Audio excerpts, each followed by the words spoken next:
Hey, good evening, good evening. How's everybody doing?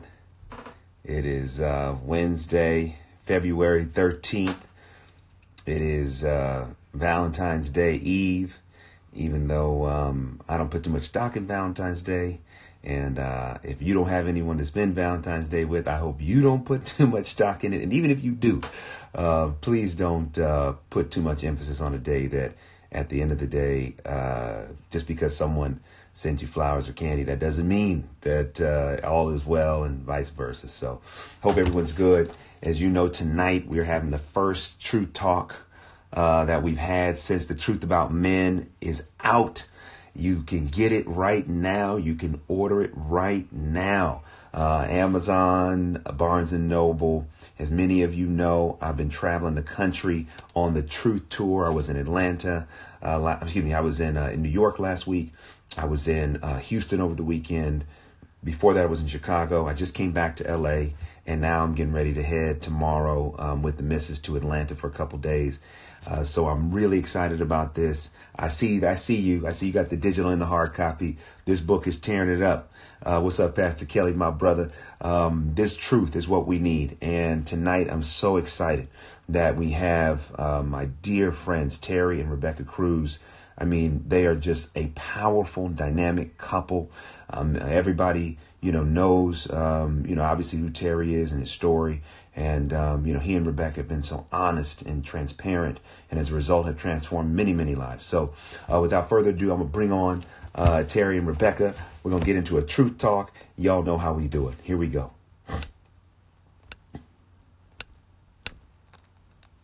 There we go. All right.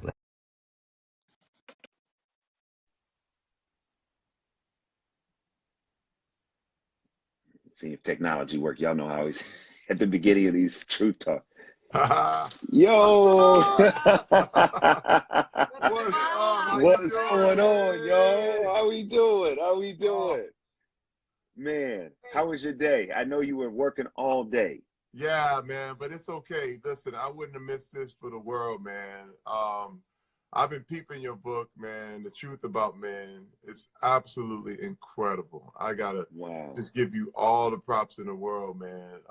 Thank you. I was tripping at how, you said, hey, you were trying to avoid writing this book. You know what I mean? Yeah, exactly. Man, I didn't want to do it. But God had another plan. So needed. And again, I'm just blessed, man. I mean, you just were hitting all the topics just right, man. And I really just want to get into it with you, man. And let's talk. I'm glad that Rebecca's here. I want to give you kudos, DeVon, because you are really blazing a trail for your generation in the area of sexual purity. I love the weight. Bought it for my daughters.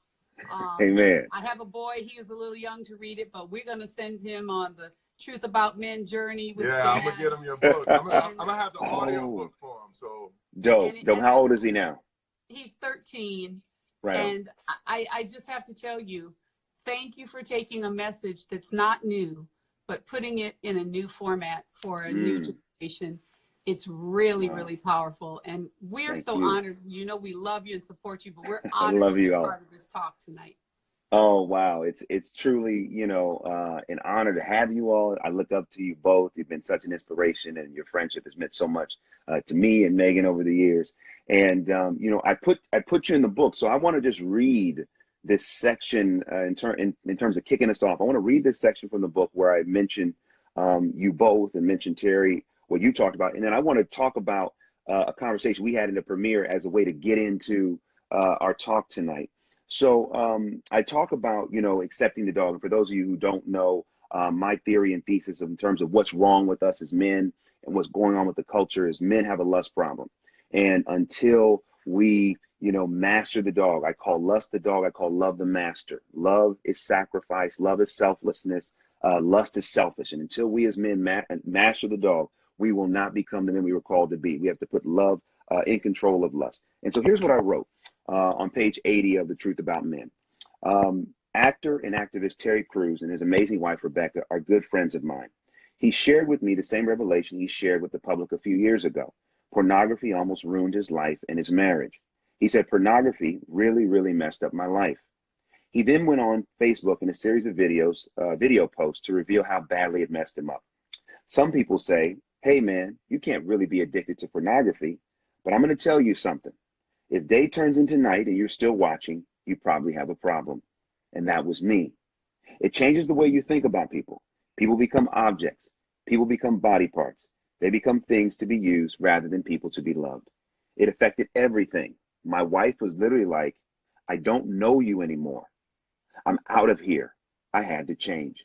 I literally had to go to rehab for it. Every time I watched it, I was walled off. It was like another brick that came between me and my wife. And the truth is, everything you need for intimacy is in your partner. I found that to be so powerful. And I remember we were at a premiere before the premiere started, and the three of us got into this conversation. Terry, you were sharing these things with me, and Rebecca, you were there, and I was blown away. Because it's very rare that we have honest, truthful conversations. And so I just want to just take us back to this moment. Terry, what led you down this path where this became an issue for you? And then at what point did Rebecca find out about it? And then Rebecca, how did you handle it once you found out what was going on? Basically Rebecca left me. Deep. And, there were some things that I never told her about. That happened years earlier. I was on a movie, my first movie I ever did. I was up in Vancouver, and I went to a massage parlor, and I was unfaithful. But this had come through years of pornography use, like stuff that she didn't know. She never had a clue. I mean, it was my dirty little secret. That's actually what I called the series of videos that I put on Facebook. Called Dirty Little Secret. And, it was a problem, ever since I was probably like 9 when I was exposed to pornography. Wow. And I grew up in a home my father was an alcoholic. Yeah, mine too. He was addicted to alcohol, but my mother was addicted to religion. And it was a very strict lifestyle where we couldn't dance, we couldn't go to movies, we couldn't play sports, we couldn't do that. And one thing, once I went to rehab, one thing they told me is that these very strict religious upbringings are basically that's like the boilerplate, like that's pornography addiction starts there. Because breeding ground for rebelliousness, because the law brings death. The minute you tell someone they can't do something, that's what they want to do. But it was one thing you mentioned in your book, it was about suppression.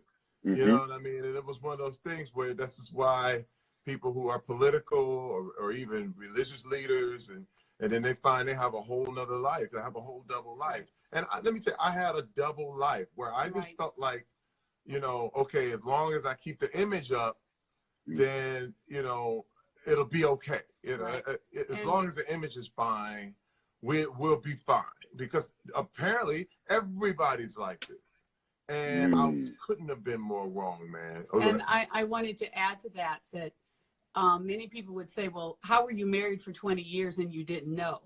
Well, I have a husband who travels a lot. And so with the advent of the internet, it was very easy for him to be on a laptop or computer away from home on the set. So Terry didn't sit at the computer at home and watch porn. And though there were times that I had, every woman has intuition, that I would challenge him or question him or say, what's going on with you? Like, he was angry a lot. I used to joke that though he never took a drink, he was like a dry drunk. He had all the characteristics of an alcoholic. Anger, blaming, excuse making. He was kind of taking all his frustrations out on the family. So when I confronted my husband, it was out of this deep abiding sense that there was something really, really deeply wrong with our marriage. And I couldn't put a finger on it. But, as a woman of God, I knew God was showing me there was something very profoundly wrong. We talk about like sixth sense or ESP or discernment. Yep, y'all have I had a very strong sense of discernment that something very cataclysmic was about to happen to me. And I said to God, I said, what are you taking me through, Lord? He said, you're going to pass through the valley of the shadow of death. And I said, what? Am I sick, Lord? What's wrong?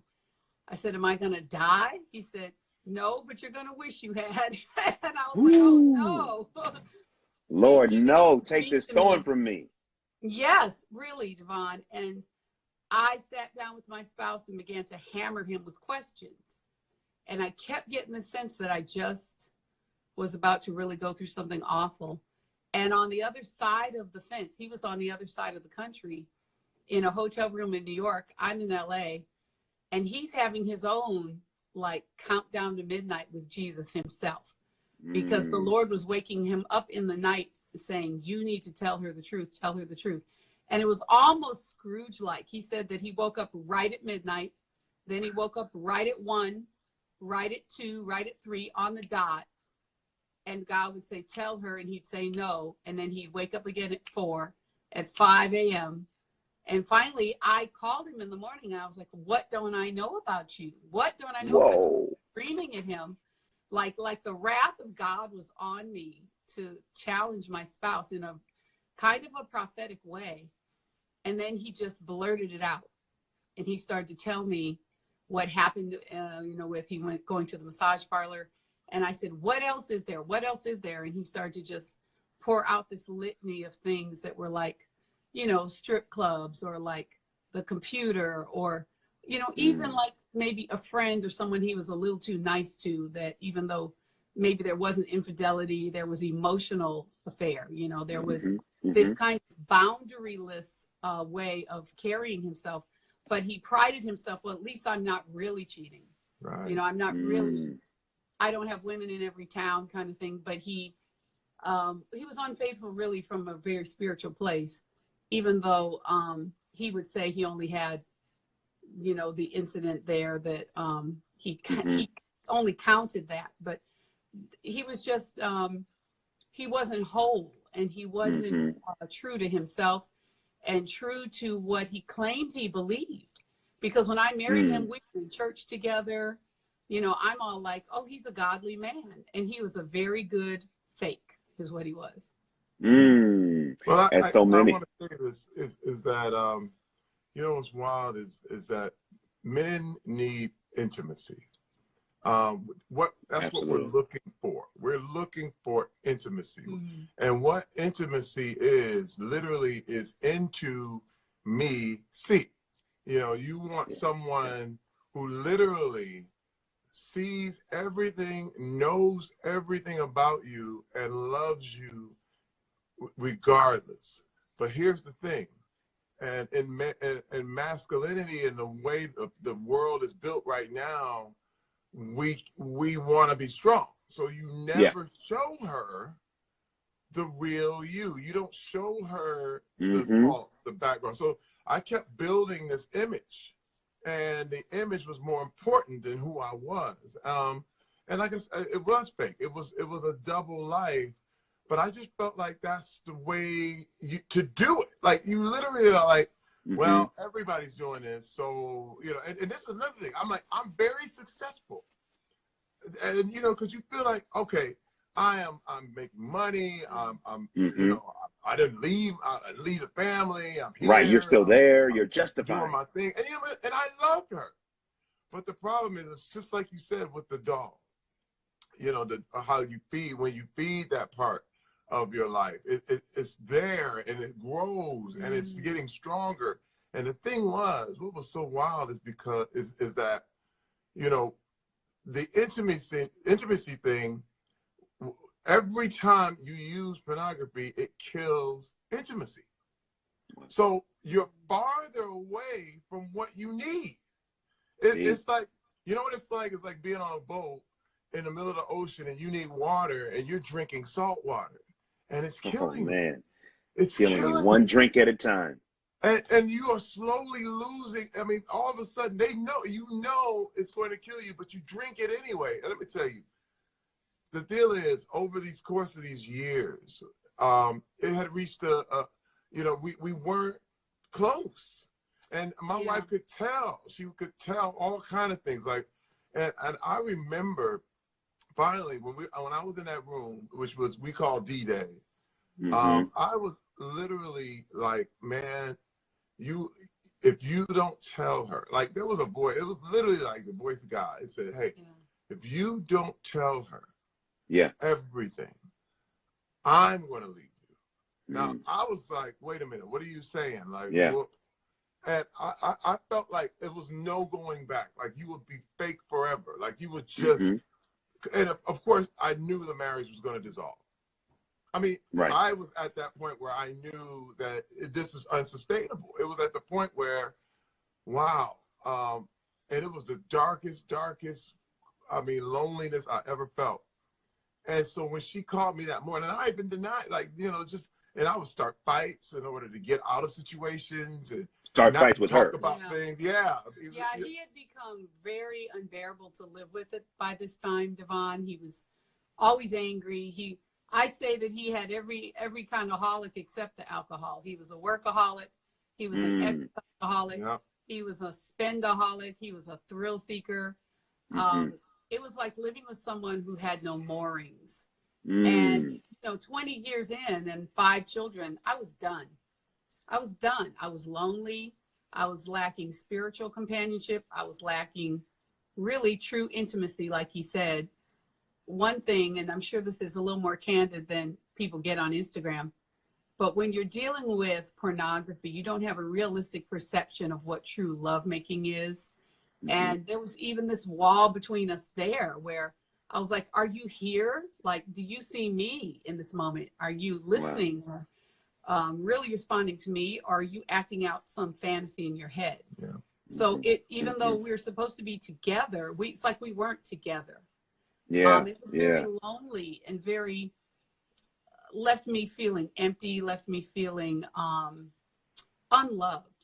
And the funny thing about this whole situation was that I had spent a period of time in college, maybe 6 to 8 months, that I believe that I suffered from like a sex addiction where though I had had this Christian morals all through high school and the first part of college, I got really hurt by somebody that I was dating.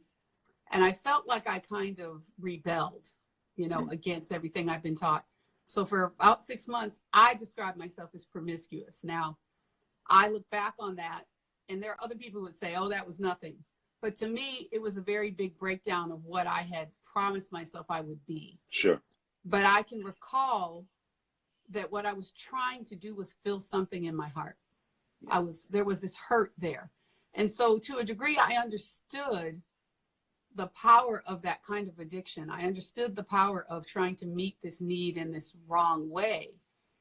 And the funny thing is, I tremendously loved my husband. I was very committed to him, very sold out to him, to being his wife and his partner, sold out to his dreams.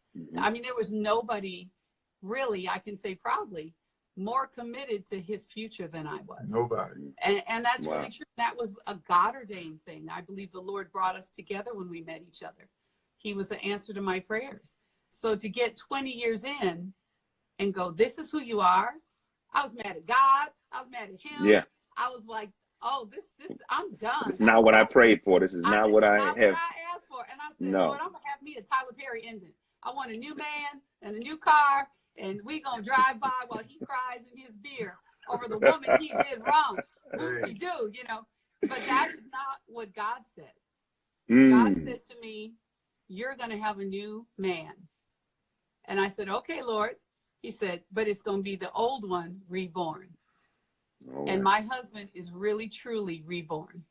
Now, let me ask you this, because I want to talk about the breakthrough that happened that night that led to the rebirth.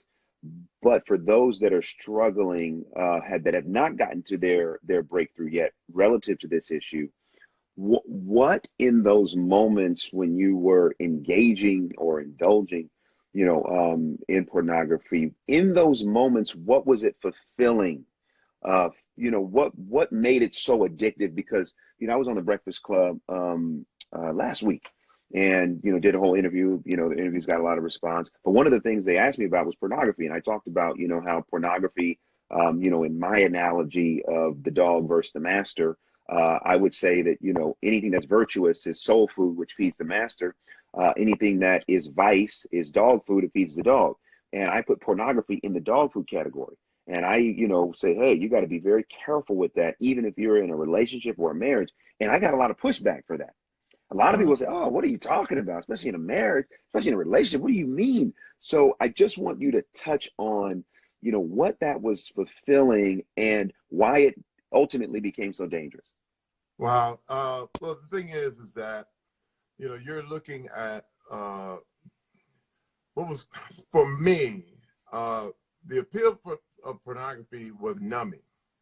It was a numbing thing. It was like anytime I had stress, anytime I felt, you know, uptight or upset or whatever, it was kind of like it would take me away. Just like a drug. It was just like crack. It was just like, you know, any kind of thing. You just, all of a sudden, all your problems go away, and but you're believing a lie. And this is what I mean, is that these images, these women who are lying to you, because it's all false. They're actresses, right? Right. And exactly, it's not real. None of this stuff is real. But the problem is that slowly but surely, you begin to objectify human beings, and human beings become body parts for real. They don't. They lose their humanity, and this is the big thing for me. What happens is, and this is the problem with probably, you know, any sin, anything that you know you need to get out of your life, is when you become a little bit more human than someone else. This happens when you're talking about in the race. There are white people who feel they're a little bit more human than black people, and this is where supremacy comes from. This is where anything. I believe, because I was a man, that I was more valuable than all the women in my life. There was no equality. It was just, I'm a man. This is what I do. Right. This is what, and pornography endorses that. It gives you that. It says that people are usable. It says that people are, you know, and this is the thing, because it would change your mindset about everyone walking around. It was a wild thing, because people became objects at work. And I'm not talking sexually. It was just more, I'm above you, so you better do what I say. You better do what I do. You know, sure. You tend to abuse all your relationships, and it literally permeates your life. And I have to say, you know, it never satisfied.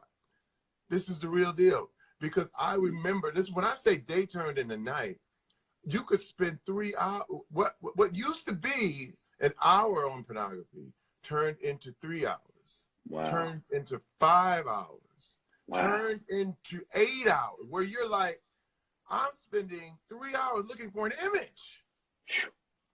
And you know, you start to realize, man, I've wasted my day. I've wasted my life.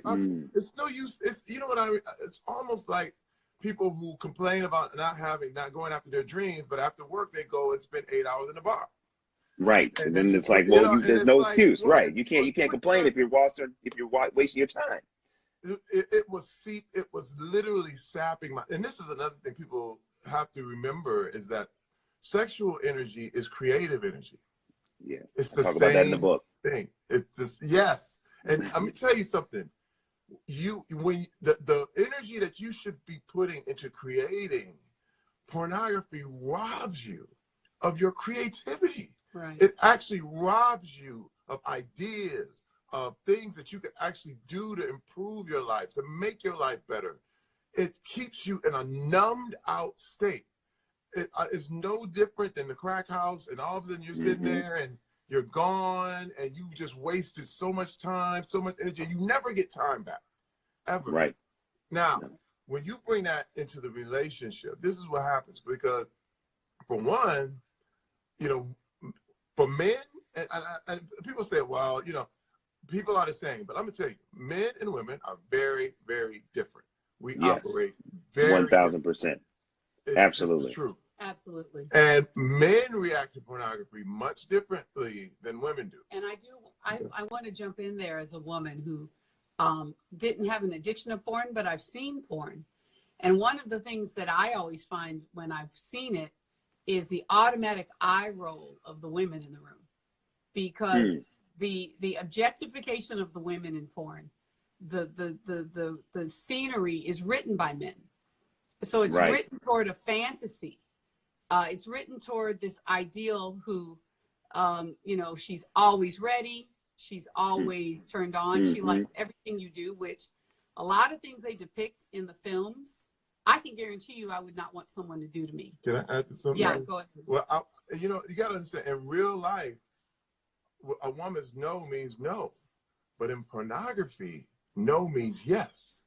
Every time. Ooh, right. Every wow, that's time. deep. That's You deep.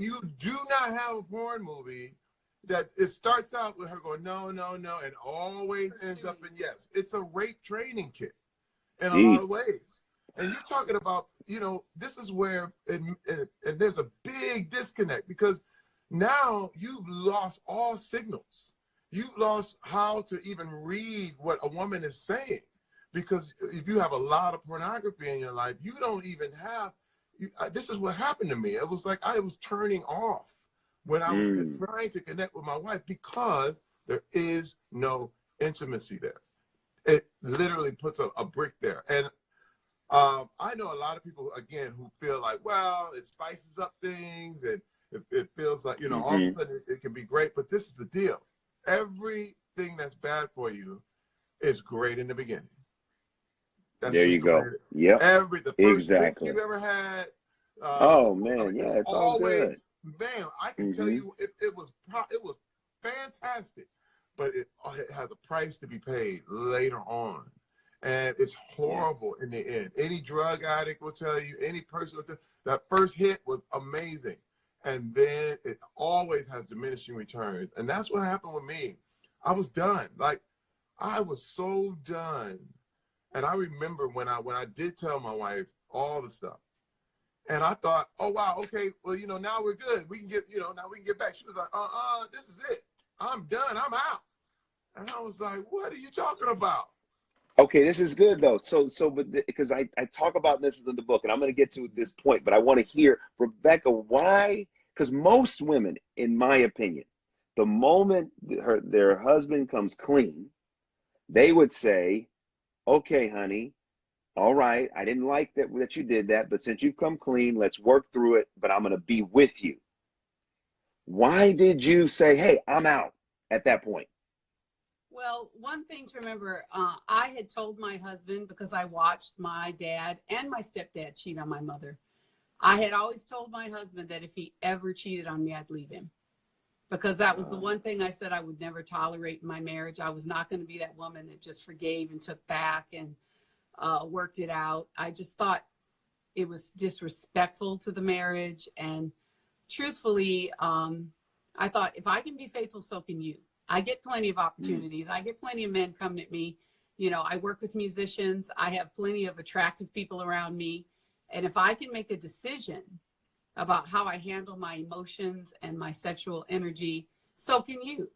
And I knew what Jesus's words were to his followers about what goes on in the heart, you know, is just as sinful as what goes on in your actions. And I had practiced a great amount of discipline to keep myself pure. I was lonely. My husband was away. So I held him to the same standard I held myself to. And knowing that I had a husband who loved to kind of, in a way, blame everybody else for his problems and not really be responsible. And he was charming. He was manipulative. Just everything in me. And I feel like God told me to throw him out. There was just there was a deep sense that he needed to really, like, not get away with this. You know, and it was a strong, like, I will take care of you. I will provide for you. Throw him out. And I said, we're done. Whoa. And I hung up the phone, like, get ready to see your kids on the weekend. Click, click. Let me tell you, you know what? And DeVon, I needed that. Wow. Yeah. Yes. I needed it. Because I'm going to tell you this, first of all, and I said this before, I said this at a conference, and I'm going to continue to say this. You know, a lot of apologies are really hit and runs. You know, Definitely. You You're know? 1000% right. A lot of times lately people go, I'm sorry. Now let's go back. Now everything's supposed to be ready. You know, you're supposed to be, supposed to be fine, right? Cheap grace. But what I'm saying is, it's almost like hitting someone with a car, getting out of the car, going, hey, I'm sorry, and then getting back in the car and riding away. But you cannot have an apology without accountability. I had to be accountable. I had to be held accountable. Accountability. No apology without accountability. Is one I of love my it. biggest values. It's a word that just keeps reverberating through my life. It's about accountability. Like, you have to pay. I had to understand what this cost me. I had to finally see the price of what this is. I had to finally pay it. And that meant totally, I had a house that was standing that I needed to totally destroy and rebuild from the ground up. And I mean, from the ground up, And I want to say this too, DeVon, that this idea that the apology is enough is a very American idea of Christianity. We must remember that back when God spoke to Adam and Eve and he confronted them when they had sinned, they came clean eventually, but they still had a consequence. And though he threw them out of the garden, he did at least give them an opportunity to redeem themselves later. But he told them, in the day you eat, you'll die. And he would not have been righteous to not keep his word. And I really felt that God told me that you need to let him squirm. And he said to me, if he repents, we'll see what'll happen. He said, but right now it's up to him. And it was like a very dark night of the soul for us for quite a while. Yeah. And when you came home, Terry, had she left? Oh no! What happened is I was gone. I mean, I was gone for a while. I was working. Oh, I see. On location, the whole thing. Yeah, but I told him don't come home. Yeah, that was the whole point. I was in New York. She was in LA. She was like, "Don't come back." And let me tell you, man, I literally came home, grabbed my stuff, and went to rehab. And it was recommended, this rehab for sex addiction. It was in Phoenix, Arizona. And let me tell you something. I went in there and I was like, this ain't me. This is crazy. I was like, oh man, maybe I'm going too far. You know what I mean? You're like, I'm just a guy. Man, I got in there the first day. I was like, oh my God, this is me. Oh my God, these guys know, they're reading my mail. And I'm gonna tell you, man, we went through such a rebuilding. Now, let me tell you, it was hard. Well, first it was a tearing down. When I say tearing down, tearing down that old idea of manhood, who you thought you were, all that. Well, we actually went on a 90-day sex fast as a married couple. Wow. We had to get rid. I was willing to do anything it took to rebuild this marriage. And what was wild is that we did the first year, we went 75 days. We could only we couldn't go the whole 90 days. And so you know what I did? I said, we're doing it again.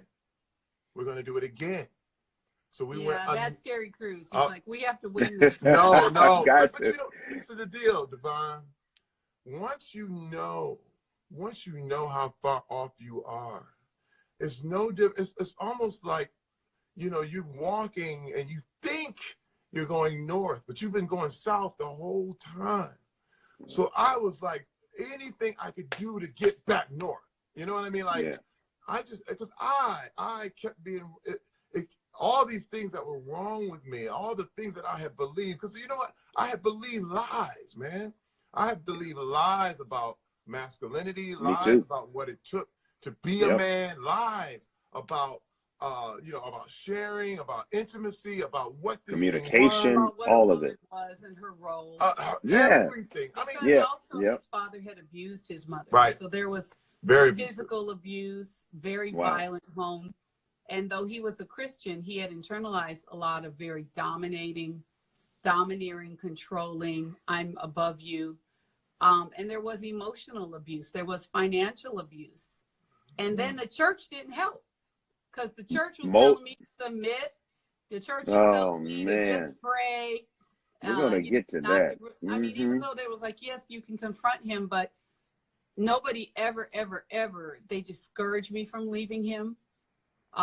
There was a lot of putting up with a lot of things. Just endure it, you know, it's okay. And I look back at it now like it was a lot of BS, you know, and well-meaning, I want to say that, well-meaning, but under-informed people about what a good consequence would have done to my husband, I think. Yeah. You know what I go ahead. Oh, no, wait. No, you got it. No, I was just saying, I was so far off. I was toxic. You know, and a lot of people want to, they hear the phrase toxic masculinity and they feel like, oh boy, you know, what does that mean? This is just a word that's being used politically now. But what I'm saying is, when I say toxic, man, it's literally, it's like you have a restaurant and you say, hey, anybody in here must wash their, you know, you have it in the sign in the bathroom. It says everybody here must wash their hands. And all the employees have to wash their hands before they go back to work. But the boss goes in that bathroom and he never washes his hands. Oh, what a good analogy. And so everybody notices it. They notice it.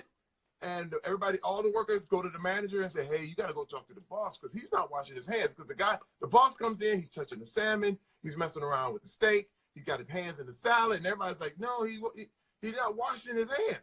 So the manager goes over to him and says, hey, I'm sorry, sir. We noticed you're not washing your hands. We know that's a rule. And I just want to bring it up to you. And the boss says, fine. Thank you very much. You're fired. So once he fires the guy, everybody knows that's the way. Now we can't say nothing. That's right. And what happens is the restaurant all of a sudden goes down. All the employees tell people not to eat there because they know this dude don't wash his hands. And the restaurant closes down. And the boss blames the employees. It's toxic. This is that's a good example. That is good. That was me, DeVon. Wow. That was me. I was that guy. It was my way or the highway. I could never admit when I was wrong. I used to joke that we went 20 years with no apology. I would be like, how do you sleep at night? I'm like, you have no conscience. 20 years with no apology. Wow. You know, with the rules of a man, in manhood, if you got the strongest bench press, you say the rule. You get to say what's going on. If you're making all the money, you get to call it. It's your way or the highway. And dude, it was a mess. It was awful. And I'm gonna tell you, man, I remember weeping. I was on my knees weeping, probably for 2 weeks straight. I mean, just because once you see yourself as you truly are, I said, I'm never going back. I'm never going back. And I want to tell you, DeVon, sorry, go ahead. Oh, no, I was just saying, did you see was this 2 week period while you were still in rehab? I'm sorry, say it again? Were you going through this when you were crying like that, while you were still in rehab, when you really got a chance to see yourself? That was during rehab? Yes. And even after rehab, DeVon, for the next probably 2 or 3 years, he cried all the time. Wow. I will tell you that in the first 20 years, I rarely saw my husband cry. We lost children. I lost a baby 6 months into my pregnancy. My husband didn't cry. I never saw my husband cry. And he cried like once a week probably for the next 3 years because he was seeing so many things about himself, seeing truth, seeing revelation. I will confess, I was doubtful initially because my husband had been so toxic. I was confident he was not going to change. And I'm a preacher of the gospel. And I know God had changed my life. I've seen God change other people's lives, but I was convinced my husband was the devil from hell for a while. And I said, I said, you are a hard rock. And if you change, I'd be really shocked. And he did. Wow. So it took me 2 or 3 years to believe it, I mean, I watched him walk through transformative experiences, from therapy to God moments with him and his Bible, to coming and apologizing over things he said to me years before that God showed him was wrong, you know. And I'm like looking at him like, who are you? Like, I don't even recognize this person. You know, I was doubtful. I was unbelieving. I was shell shocked. And yet, knowing that he would go to what I thought were astronomical lengths to save our family. Yeah. All I can say is that I think I finally saw, despite all the problems we had and despite his just wicked nature to me, I was just like, Sure. how can you be so evil sometimes? That he was profoundly wounded. And I always find every dog is a wounded man. And behind that wounded man is a wounded child. Right. That's And so true. And so so true. much stuff we say, well, I'm not taking this and I'm not taking that.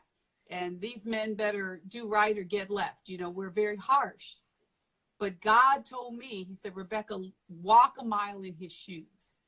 Walk a mile in the shoes he lived in. And I began to weep and experience true, what I call intercession of praying for him, but being inside the life of a boy from Flint who watched his father abuse his mother since he was 4 or 5 years old, who watched his father passed out drunk every day on the floor and would step over him to go play with his Hot Wheels. I just could not fathom the amount of emotional disconnect that was inside this sweet guy that I met at my church. I had no idea really how messed up he was, because he was such a sweet person. He was a nice guy. He had a good heart. He had a big dream. He loved God, but he had so many layers to this kind. Yeah. And I was too. I always say if I had been a healthier person, I would have left him a long time ago. I was just broken enough that I put up with a lot because I saw him as this broken person. I saw him as a guy who just didn't get the love he needed when he was younger. And so I felt compassion. Now, there was some codependence there now, you know, looking back, I see that. But but God was with me. And and watching this journey, it made me say, you know, I don't know that I could live with myself if I preach a gospel I don't practice. Deep. So true. Yeah. And the Lord said to me, because I argued with God, I said, God, I would be a fool. I would be a fool to forgive this man. I'm like, what kind of fool are you asking me to be? And God said, well, Rebecca, that makes me the biggest fool in the universe because I forgave humanity. I said, every moment, that. every breathing moment, how much forgiveness and grace he's given us. My Lord, my Lord, my Lord. You know what I love about what you're saying, and first of all, thank you all for being so honest and transparent. I mean, what you're doing right now is helping so many people that are listening, you know, own their own truth and also put themselves in the process to work through whatever issues they're facing. One of the things I talk about in the book, which I love what you're saying, and I've been preaching this since I started promoting the book, which is a woman, first of all, two things. One, a woman cannot do a man's work for him. And a woman can only help a man if he involves her in the process. And so this is definitely, you know, Terry decided to do his work. He can only do that if you can only help him, Rebecca, if he involves you. But what I love about what you did, and I talk about this so much, love a man enough where you hold him accountable and responsible. And sometimes the only thing that we as men are going to understand, and the only motivator for change may ever be your absence. The woman that we love, loving us enough to say, I've got to step away. Doesn't mean we're going to get divorced, but I've got to step away. And sometimes us as men will never get the memo until the woman we love basically says, I love you so much, I can't just let you behave anyway. And so I think it's an interesting point to note your strength in doing that, Rebecca. And then also Terry, you know, the way that her absence really motivated you to do your work because you recognize, hey, I'm going to lose the love of my life.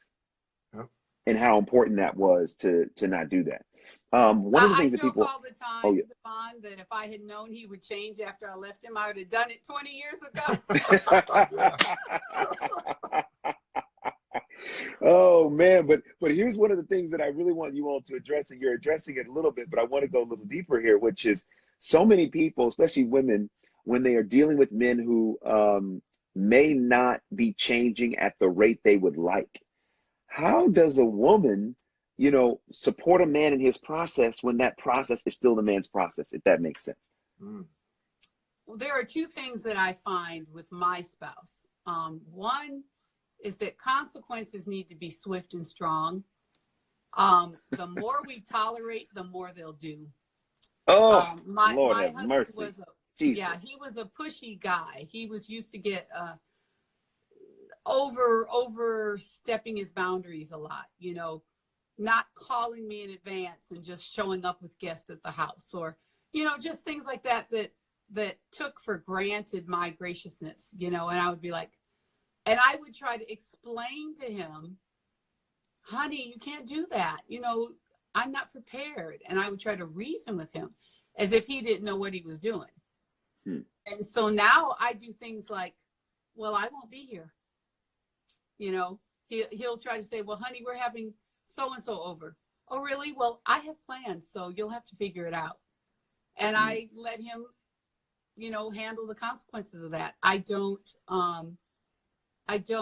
allow him to squeeze me into performing in a manner that he expects me to when he disrespects my time or he disrespects my will in a matter. We have this conversation all the time where I'm reading a book or I'm having my prayer or my quiet time, and he'll walk in the room and just start talking to me while I'm doing something. And I'll say, honey, I'm busy. Oh, you busy? You know, he gets all out of joint because he expects me to be available. Because for many years, you know, like with the children, I would stop what I'm doing and yes, what do you need, you know? And so now every time I stick my hand up, like, you're going to respect my time. Wait a minute, not so fast. You're going to respect my energy. You're not going to throw things on me. And if you do, you will just be, pardon the French, ass out.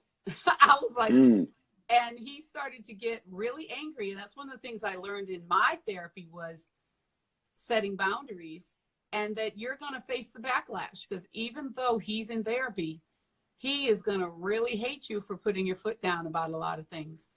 And I just don't take any shit anymore. I mean, I just don't. Whether, you know, regardless as to what it might be, it could be a small thing or a big thing. If I think he disrespected me in any way, I'm straight up in his face, and I walk away, or I don't show up, or I don't, whatever, you know. If he didn't give me enough notice, I just tell him, well, you're out of luck. Well, I gotta preface this just because when you gotta understand, I'm very, very driven, and yes. it's almost like when I step into a room, the temperature is at 99, and everybody else is comfortable at 69.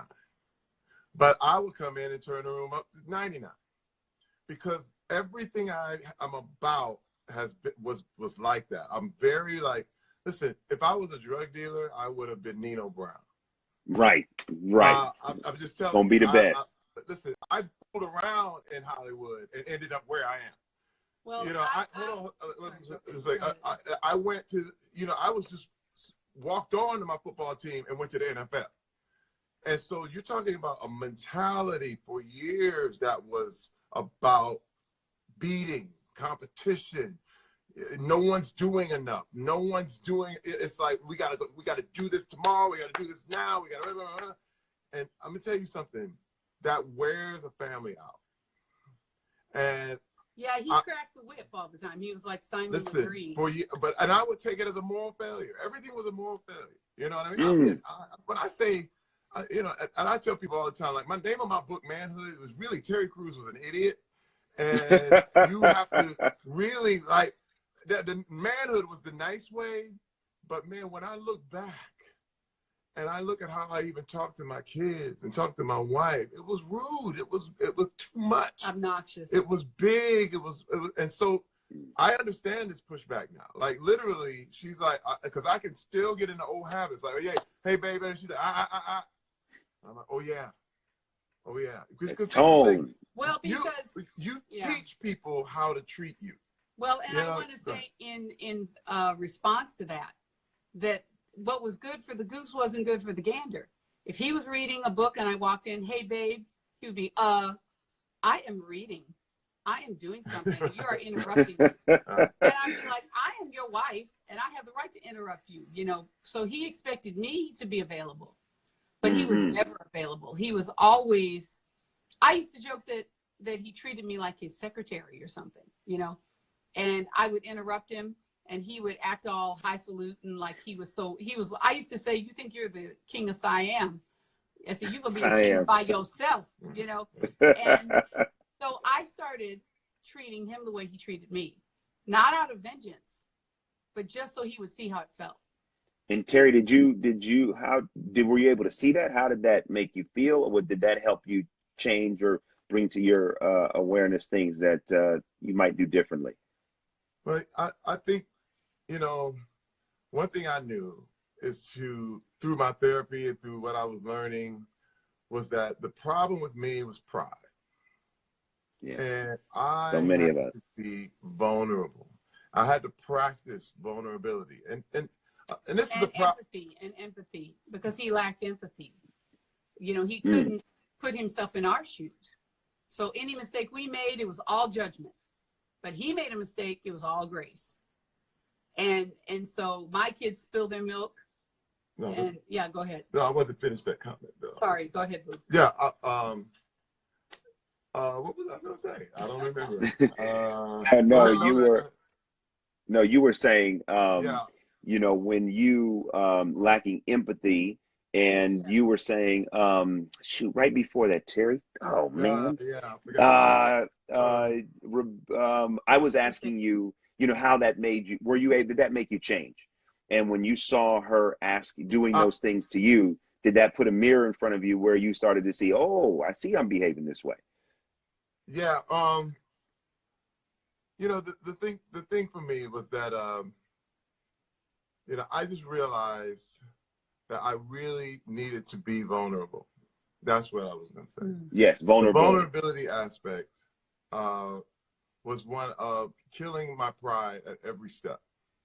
And the deal is that, you know, for men, that is our issue. I mean, we tend to be manipulated through pride. And with women tend to be manipulated through fear.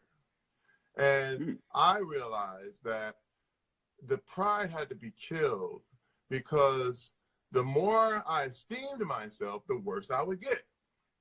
And it's kind of wild because self-esteem is weird. It can be very, you know, people think self-esteem is a great thing, but what we need really is more other esteem. You know, I mean, we need to esteem everyone. You need to, That's you know, right. Because what's happened is you esteem yourself so much, you're above everybody. And that's not the way it works for me. Now, I had to practice vulnerability. And this is the thing, and this is the way I would practice it, is literally being honest and really telling a lot of very private things that a lot of people could never tell. But it was a thing like, this is the reason I went on Facebook Live to talk about my pornography addiction, was an exercise in vulnerability. Because I knew that there were people out there who were going through the same things. And as long as we remained quiet, nothing could be done about it. And so, and another thing, I found that I couldn't go to a lot of groups because groups were like, oh, that's Terry Crews. Hey, what's up? You know, and they were, and even this is a weird thing, DeVon. I had counselors who wouldn't tell me the truth. Yeah. I had counselors who because of your celebrity. Like, oh man, I love your movies. And I was like, yeah, but I need you to tell me, you know, and it was wild, DeVon. I mean, like they would be hard on her and would be easy on me. And I was like, we would come home and she was like, oh, he's just in love with you, huh? And I was like, oh man, I needed somebody who was going to really speak to me for real, like talk to me and say, hey man, you're off here. You're this here. Because I don't need a yes man. I don't want psychopaths. And what happened is Facebook and talking publicly became my therapy. Because what happened is people tell you the real. Like, that's right. Don't like that's you right. On the internet, they tell you the real. They say you that's suck. Right. You know, they don't. And I go, wow, okay. okay, this is why it's weird, because that helped ground me. Like, oh, I'm human just like everybody else. Now everybody's talking all this, well, you so, and it's like, no, man, it's not, that's not the way. So it became my therapy. And the vulnerability issue was we had to talk to all our kids. We had to sit them all down and tell them this was dad's problem. This is what I gave them all copies of my book, and we went through it. It was wild, because my 20-year-old a couple of years ago, you know, she literally, my wife found her in the room, and she was on the ground in tears. She was reading my own book, and she was like, I didn't know this about Dad. I didn't know this. And she was hurt. And see, that's the stuff that says, this is you, man. Take it. This is you. This is what you did. But it's fixable. It's fixable. If you talk about it, if you go into it, sometimes the only way out is through. And I was like, man, you know, the fact that we can sit here and talk about this stuff now, because I remember there were times, let me tell you, man, there were times I was laying on the ground, laying in the bed, sleep, and I would wake up in the morning, I open my eyes, and she's standing over me. DeVon, Rebecca, what? let me tell you something. There were times, and I'm going to be so honest with you. I did not have a weapon. No, but listen to me.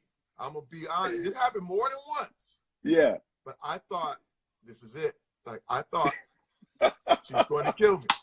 I'm being real with you. Can we be real? Can we be real? Tell the truth. This was a year. She'd be standing over me, and I didn't know if it was a pot of grits. I didn't know if it was hot boiling water. Oh, my Lord. Rebecca, why were you standing over him like that? Listen, and DeVon, you know what? She had a right to be angry. She had a right. He's asking why. I will tell you, DeVon, there's recovery on both our parts. There's recovery for the victim. And that word has been so betrayed in our culture. Like, I'm not a victim. Well, no, if you've been hurt, you are a victim. What you choose to do is not have a victim mentality. But what happens is the recovery for the victim has to do with betrayal and loss of trust and, emotional trauma, PTSD. It's like going through war, going through a loss of a loved one. You don't sleep, you don't eat. So I would wake up in the middle of the night and just walk around and eat and pray and talk. And there are times I'd just be looking at him like talking to God. Like, are you for real, God? Is this guy telling me the truth? I made him take a lie detector. Yep.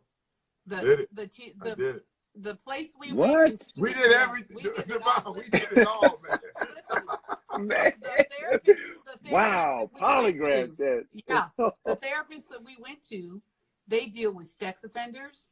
They deal with high-profile people who sin sexually, even rapists and child molesters. So they've dealt with from the worst to the best and everything in between. Right. And they told me, you don't have to trust him, Rebecca.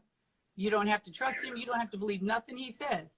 If you have any question about what he's doing, and he won't let you have they told me, they said, if he balks about any transparency, walk. They said, if he won't let you check his phone, walk. If he won't wait, I got to interject real here, just because Instagram's going to cut us off in like 10 seconds.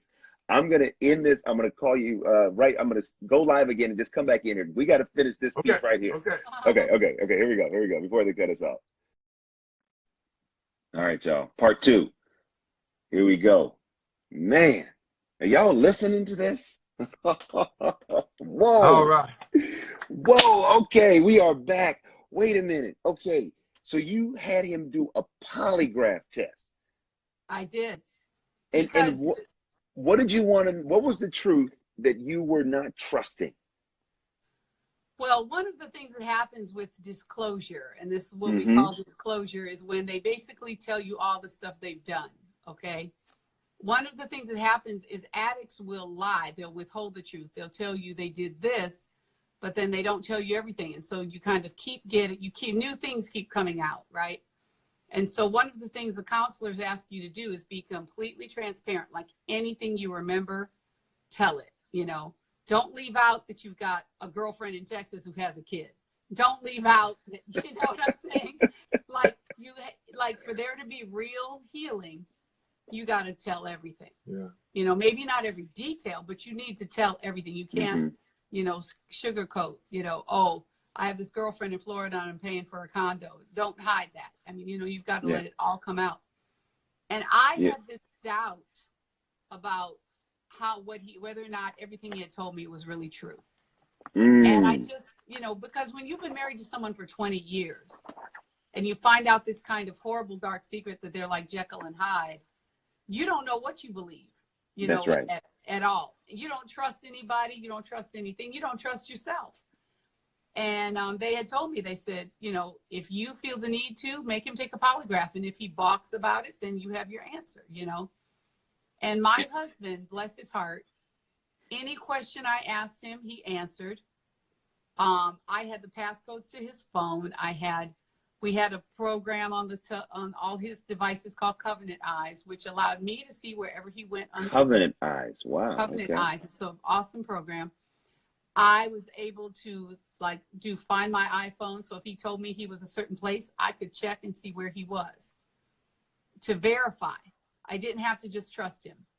And they said, these are ways for him to be accountable to you in a real-time way. You don't have to take him at his word.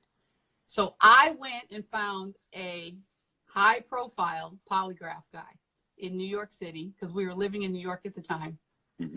I prayed about it. I felt drawn to this gentleman who had worked with the FBI and NYPD. And I told my husband, you're taking a polygraph today. He's like, what? I said, yep. And the guy comes to the house, straps him up. Wait. Hold on. Just time out. You on the fly, unannounced. Yeah. Hey, babe, you're taking a polygraph today. And Terry, you just say, okay. Were you like, okay, baby, wait, you're taking this too far? Like, what was your reaction in that moment? You know, well, at first, I have to say, I was kind of like, are we really gonna do this? You know, I had to make sure. You know, I mean, it was real. Like, I wasn't like, yippee. Because my thing was, what if they get it wrong? You know what I mean? I don't know. Like, but then I knew. I said, man, you know, I had to do whatever made her feel and made her trust me. You know, this stuff is earned. Trust is not just given; it's earned. That's right. That's right. And I was like, let's do it. Let's do it. And you know what is so funny, DeVon, is the gentleman did the test with him. And I had to drive the man back to the train because we were living in Connecticut and he had come over on the train. So I'm driving him to the train and he hands me an envelope. And he says, here's all the answers. He said, but I can tell you, Mrs. Cruz, your husband is telling you the truth. And I just looked at him shocked. He said, wow. He said, I've been doing this for 35 years and I know when people are lying. Before they even strap up, I know if they're lying. Because there's a way they start to behave when they're not telling the truth. And he said, I believe your husband is telling you the truth. And he said, I'm a Christian man. He says, I'm a Christian man. And I know that with God, right, he can overcome any problems he's having and become a better man. And I think you should trust him. So I wave him off and I drive home like, oh my God. I had to thank that polygraph man. I came home. I drove back home with that envelope. I handed it to my husband. I said, you passed. And we both just cried. We just cried. And, you know, I hugged him and kissed him and I said, thank you. And he said, thank you. That's what I need. You just put me through it. You know? I did. But I share that only because what my husband's saying is true. In many instances, pastors and counselors, other men, were a little easy on him. They were over accommodating. They were unable to be forthwith with him, in part due to the stature, you know, the money, and then just like bro code. You know what I'm saying? Yeah. And one of the things that I did not get when we went to this place in Phoenix was any of that crap. They did not pull punches with my spouse because they were dealing with the highest profile and the lowest criminals, like everything in between. They could not tolerate BS, and they knew it when they heard it, you know? Yeah. Because they were interested in helping you, you know? But that's the thing. We have to have accountability and responsibility. And as men, we respond to that, you know, and I talk about this in the book that, you know, especially when it comes to the woman in our life, this is not always a comfortable truth, but it is. It's like sometimes we want to know where the boundary is. And if the woman sometimes does not draw the boundary, inadvertently, we're kind of like, well, you know, you won't even hold us accountable. And especially when it comes to other men, it's like, well, wait, I can just do anything and you're just going to co-sign that and say, oh, that's good. You know, come on now. Like, and what it does is sometimes it clarifies, you know, who should be in our life and who shouldn't. One of the things that I wanted to just read this little passage from the book, because when you talked about the polygraph test, it is very much of what I put in the book here, because when someone violates trust in a relationship or a marriage, the person by which the trust has been violated. So if I violate the trust in a marriage, I don't get to dictate the terms by which that trust is regained. Yes. And so what I love about this is that, you know, Rebecca, you're saying, hey, listen, Terry, you violated the trust, and here's what I need you to do in order to help me regain trust. And I love, Terry, the fact that you did not resist it. You acknowledged it. And even though it may not have been what you wanted to go through, you loved your wife so much, and you love your wife so much that you were willing to go through the process that she needed you to go through to repair that trust, which is so important. Because I get so many people that come to me and they say, how many more times do I have to forgive? I'm sorry, I made a mistake. I'm trying to make it up to her. And my response is always, you have to say I'm sorry as much as she needs you to, because it's her process. It's her process. And when you commit to it and submit to it, that's the only way she may ever heal from what you did. I want to read this real quick. This is on page 256 of the Truth About Men. This is I interviewed a doctor, and this is what she said. She said that she's an advocate of an incredible tool called radical honesty. Going forward, the couple have to renew their bond in a way that includes radical honesty. This is for couples where there's been cheating and the trust has been violated. And she says, which is based on Peggy Vaughn's work. That means I will tell you every time I feel an attraction, that cocaine rush to somebody outside the marriage. I will tell you immediately, because it's secrecy that fuels affairs. It's combustible. But the minute they share, but the minute they share the attraction with their spouse, it loses its power. You start to notice flaws in the person you were attracted to. If you don't engage in radical honesty, you will continue to idealize the affair partner, and things grow in secrecy. I know this is a bold and daring practice. I'm sure most can't imagine going home and telling their spouse, baby, I have to tell you about the woman I saw at the gym today. This might sound extreme, but extreme problems calls for extreme measures.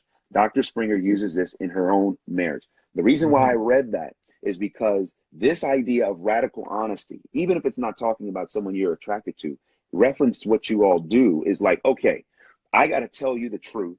I got to be honest with you. I have to work at rebuilding the trust. And if that means I tell you everything that you need to know, or that you may not even want to know, but I still got to tell you, it's what keeps the marriage strong. And so many people, whenever I say this, they're like, you're crazy. You can't be 100% honest with your spouse. What do you say to that, to people who challenge the idea of this type of radical honesty that you all practice? Yeah, what was wild is we went out to dinner right after we went with a very famous couple. I mean, on the stellar level, like a list couple that we were close to. And I was like, you know, I was addicted to porn and this, and we're going through it, and they just froze up, like, okay. And let me tell you something. The guy pulled me to the side. He said, "What are you doing, man? What are you doing?" And I went, "Hey, man, what are you?" I was like, "I'm just telling you what happened, man." He was like, dude, that's man code, man. That's man code. What you do? You broke man code. Why are you even talking about that stuff, man? You don't never tell him nothing. And I said, you know what? I said, I'm not a man. If that's what your definition of manhood is, I'm done. And let me tell you, we didn't hang anymore. And this is the thing with me right now, DeVon, is that I tend to split the room right down the middle right now. It's almost like lightning, because there are people who are attracted and there are people who are repelled. And especially since, you know, one thing is when you've been a toxic man, you see toxicity everywhere. Like that. And what happened to me in 2017 with my agent, with the head of the movie department at William Morris Endeavor. He wasn't my agent, but he was part of the agency. And this guy comes over to me, and I don't know what he's on. He wasn't drunk, but he was on something, and gropes my genitals. I back up, pull his hands away, and push him back, and the whole thing. And I'm going, "What are you doing?" And she was right there. This is as toxic as it comes. And then they basically told me, like, "Hey, man, you know, he's bigger than you. He's richer than you. He's that guy." And I mean, I told everybody the next day. But they treated me, and listen, I paid this agency millions of dollars, and they literally looked at me like, "Hey, man, you know what? Big dog, you little dog." Wow. And I couldn't believe it. And I was like, this is the stuff we're talking about, these abuses of power, this kind of thing, this man code. Don't say nothing. Don't say nothing. And it's like, that's why done. we're in the trouble we are in now, is because we don't say anything. We have this ridiculous code. It doesn't make us better. It only hurts the very things we profess to love, which is our families, our wives, our communities, our professions. And if we as men do not change, we are going to continue to suffer the devastation that is happening in our community. And that we are the ones. And that's why I wanted to write this book, because and the reason why you have written your book and why you all do what you do, and it's an inspiration to me, is because we got to change. At what point do we say, what type of man do we want to be? Do we want to be a man that inflicts pain or a man that heals pain? Because we got to do our work. And too often we're putting the work at the foot of women. Sorry, you have to just deal with it. Sorry, boys will be boys. So I completely agree that we have to, you know, do what we can to break the man code. The real man code should be, I'm gonna be honest. The real man code should be, nobody's got it figured out. We struggle. Okay, that's DeVon, the real man code. DeVon, this is why I worked all day, and all I could think about was talking to you tonight. Wow. I'm telling you, 12-hour day, and I was like, I cannot wait to get back here and talk to you, because this is so refreshing. It's so needed. This is like water to my soul, to have another man to talk to about these issues without being joked about, without being, you know, told to be quiet, told to be like, "Oh man, that ain't cool," told to be, you're weak for even mentioning it. Yes. I mean, this is, you know what? In fact, vulnerability is true strength. It's true courage. It takes so much courage to actually tell, "Hey man, I'm not doing well today." You know what I mean? Yes. It's like, man, first of all, and I got to say this, as Black men, there's a fantasy of us being able to just jump through the roof and dunk on everybody, and all while singing a song and driving off in the Benz and doing whatever, and everything goes well. But let me tell you, the real story is that we don't talk enough. We're not vulnerable. We're not willing. And as Black men, we fell in love with a fantasy that's not true. And we are dying by the hundreds and thousands, if not millions. And I'm telling you, I'm like, please, we need to talk about all these issues. Because this is the thing, when I came out about my assault, you know how many men came forward about the fact that they were assaulted? They were like, wait, and let me tell you something. You can't be more manly than me. Right. You can't. It's impossible. I'm trying to tell you. It's like, hey, Rebecca has seen me throw men over her head. You know what I mean? I have been in the NFL. I have done all the things you talk about. I've been in the big action movies. I've been at the tops of all these things that everyone puts at the pinnacle of manhood. And it's empty. It's empty. And they're dying by the million up there. All these guys that were superstars in the NFL, let me tell you something, man. There's depression, there's the suicide, there's all kind, and then I go into Hollywood and I see all this other stuff, and I'm going, hey man, this is not true. The stories that are being told are not factual. And I'm here to say, and listen, let me be the guinea pig. I'm like, yo, I'm going to bust the bubble. I don't care about Yeah. my image. There is no image. One Right. guy even told me, he said, hey, man, is it hard to keep your image up? I said, there is no image. There is no image. Right. Right. And this, but what I love what you're saying, you know, Terry, is that this idea, it's that's all it is. It's an idea and an ideal that by definition is not real. And so what happens though, and why what you're doing is so brave, and you know why what I'm trying to do is, you know, do the same thing you're doing. We're all doing a similar thing, which is to change this, which is this. Whenever we don't meet that ideal, what happens? Usually we're met with some form of violence. So you're weak. Don't cry. Yep. What's wrong with you? Yep. Man up. So and what's so brave about your continued courage to speak about this is literally we as the world are seeing that there is this box that we put manhood in, and whenever we don't fit or whenever we speak out against it, what happens? We're met with violence. That's not always a physical violence. What we're seeing with you, you know, it's a verbal violence. It's a, oh, if you were a real man, you would have done this. Well, what does that mean? That so we're seeing it. If we can just step back, we're seeing literally the problem that is playing itself right out in front of our eyes, which is this box is breaking us because no man fits what's in the box. And as men, we have to do a better job not to inflict the same violence on others as that was inflicted on us. Because growing up, it was like, oh, stop crying. You're a wimp. Don't be a sissy. So what do? We try to subscribe to the box, which is what you're talking about, and none of us fit it. Don't matter how many women you sleep with. Don't matter how many women you date. Doesn't matter how much money you make. Doesn't matter what your title is.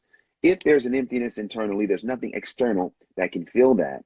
And so, you know, it's so important that, you know, the work that you're doing, the work that Rebecca's doing, the work that I'm aspiring to do as we all partner together, because we have to change it. Why? Because the culture is dying because of it. We as men are literally, it's almost like a cultural genocide that we are facilitating by not taking a stand to say, you know what, hey, listen, I tried to be like you're saying, I tried to subscribe to this man, and it doesn't work. It doesn't work. But let me tell you what does work. The love of my wife, being transparent, communicating, being honest, being vulnerable. All the things we say don't make up a man are the very things that do make up a man. And so, you know, you all, I mean, listen, it's almost 11:30. I know you've been working on that. I'm not going to take advantage. We could do part 2 and 3 and all that. So I'm not going to do that. I know you got work tomorrow. We got to keep doing this. We have to. We have to. I mean, I just feel so compelled, even beyond, you know, my book, which, you know, I'm passionate about. This work is so important. And look who just came in before we get up, baby. Hey, come say hi.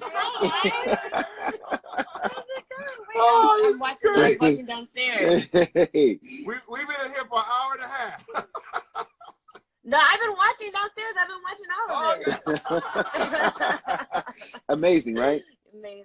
I mean, aren't they amazing? Yeah, we love you guys. Yeah, love you so much. Love you guys. Love you guys. You all are just so strong. You are an inspiration to us and so many other people around the world.